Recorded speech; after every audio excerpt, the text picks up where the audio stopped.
아침에는 영상 잘 안 찍으려고 하는데 목도 안 좋은 상태거든요. 근데 사건이 터졌으니까 영상을 최대한 빨리 찍습니다. 저는 주식 투자할 때 목숨 걸고 해요. 그래서 소수 종목에 집중을 하면 장점이 욕심보다는 위험을 회피하려고 합니다. 만약에 여기서 잃으면 정말 큰일 난다라는 그 두려움이 있잖아요. 이게 욕심을 제어해 주더라고요. 그래서 종목수를 줄여서 투자하는 이유 중에 하나가 그런 이유기도 하고요. 아무래도 크게 볼 수 있는 환경보다는 크게 잃을 수 있는 환경을 가장 싫어하는데, 이게 전쟁에서도 그런 게 있거든요. 크게 지는 경우에는 적에게 둘러싸였을 때 등을 보이고 도망칠 때입니다. 주식시장에서 욕심내다가 악재에 둘러싸이는 형국이 됐을 때, 공포에 질려서 저점에 던지고 나올 때, 이때가 이제 가장 큰 피해를 보겠죠. 군사전략이 주식시장이랑 비슷한 점이 많은데, 적을 크게 부수려면은 방심하게 만들어야 돼요. 미끼를 던지면서 깊숙이 들어오게 만듭니다. 주식시장에서는 이 미끼가 주가 상승이라던가 뉴스가 될 수 있겠죠. 적군 입장에서 봤을 때는 악재가 눈에 보이는 게 별로 없네? 방심을 하면서 조금씩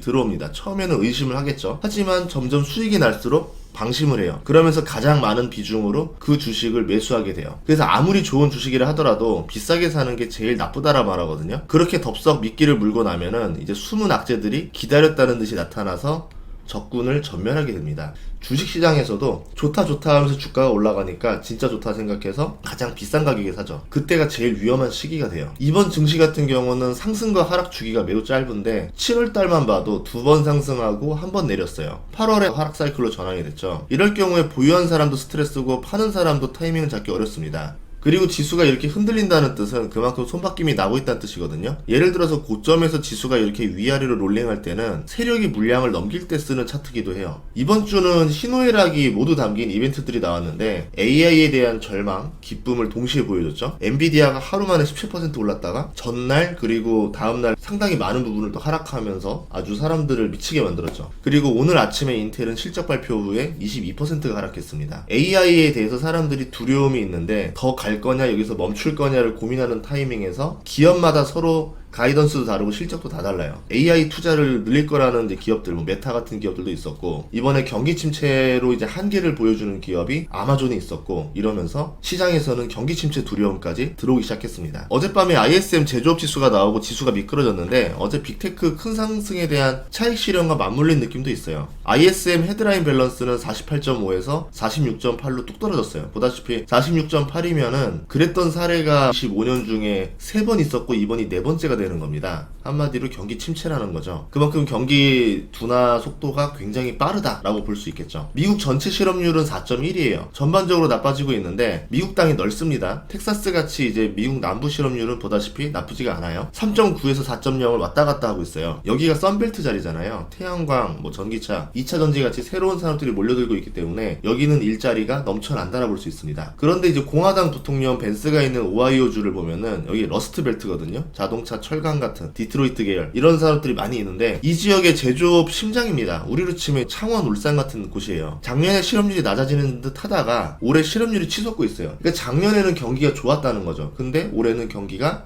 나빠지고 있다. 제조업이 침체를 가장 먼저 맞고 있다라는 뜻으로 제조업에서 나중에 서비스업으로 다 전이가 될 것이다 라고 볼 수가 있겠죠. 그런 이유 중에 하나가 사람들이 지금 초과 저축액 상위 10% 정도만 약간의 초과 저축액을 가진 상태지 나머지들은 그렇지 못합니다. 이번에 맥도날드 뉴스가 하나 나왔는데요. 실적 발표 때 중요한 힌트를 하나 줬었거든요. 사람들이 할인 가격을 찾기 위해서 검색하는 트래픽이 크게 늘었다. 이제 미국인들은 햄버거조차 사 먹는 거를 부담스러워한다. 맥도날드가 팬데믹 이후에 매출이 처음으로 감소했습니다. 가격을 계속 올렸는데 매출이 떨어진다는 거는 판매가 둔화되고 있다는 뜻이거든요. 맥도날드뿐만 아니라 나이키 같은 의류, 가전, 스포츠용품, 전자제품, 나중에는 반도체까지 다 전이가 되겠죠. 전반적으로 소비가 줄어들게 됩니다. 파월의 발언을 보면은 9월쯤에 금리 인하를 할 것 같아 보이는데요. 하지만 이게 이제 IS 제조업 지수 쇼크를 맞으면서 골든타임을 놓쳤다라는 뉴스가 나올 수도 있을 것 같아요. 지금은 잘했다라고 했었는데 9월은 너무 늦은 거 아니냐, 7월 FOMC에서 그냥 했어야 되는 거 아니냐, 이제 이런 이야기들이 나올 수가 있습니다. 경기가 이렇게 급속히 냉각되는 게 아니면은 파월이 9월에 하는 타이밍이 맞겠죠. 그게 이제 정방향이 맞아요. 그런데 이렇게 경기가 급속히 나빠질지는 몰랐죠. 그런데 8월 달에 FOMC가 없어요. 9월까지 가야 됩니다. 정말 상황이 급박해질 때는 긴급 FOMC 회의를 열어서 금리를 내릴 수도 있겠지만 이렇게 될 경우에 시장에 던지는 메시지는 충격으로 올 수도 있겠죠. 11월에 대선이 있기 때문에 연준은 최대한 태연한 태도를 취할 수도 있어요. 아무 일 없습니다. 괜찮습니다. 천천히 금리 내리면 다 해결될 겁니다. 이런 식으로 말할 수밖에 없죠. 그렇게 되면 되면 연준이 말하는 것과 실물 경기가 다르게 움직이는 걸 느껴지면서 공포를 느낄 수가 있겠죠. 연준이 얼마 못 가서 금리를 빠르게 내리지 않겠느냐 이렇게 보고 있는데요. 이제 근간은 경기예요. 어떤 사람들은 금리가 내리면 증시 호재다라 말하는데, 전에도